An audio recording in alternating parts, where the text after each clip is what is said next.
العنوان: رجل الثلج الشخير في قرية فاروسيتفيل الثلجية.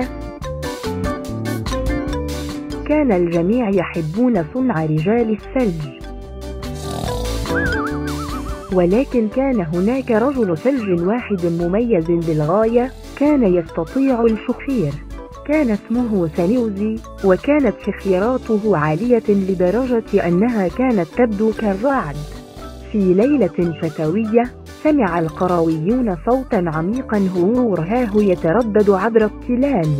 لقد كان سنيوزي يشخر بشدة. كان الصوت عاليا لدرجة أنه منع الجميع من النوم، وحتى النجوم بدت وكأنها تلمع بتزامن مع شخيرته. لم يرغب القرويون في إزعاج نوم سنوزي الجميل، فقاموا بصنع زوج عملاق من سماعات الأذن له باستخدام القطن والخيوط البراقة، وضعوها برفق على رأسه الجليدي. وهكذا عادت قرية فاروسيتفيل إلى لياليها الهادئة والدافئة. العبرة: أحيانا القليل من اللطف والإبداع يمكن أن يحل إغرب المشكلات.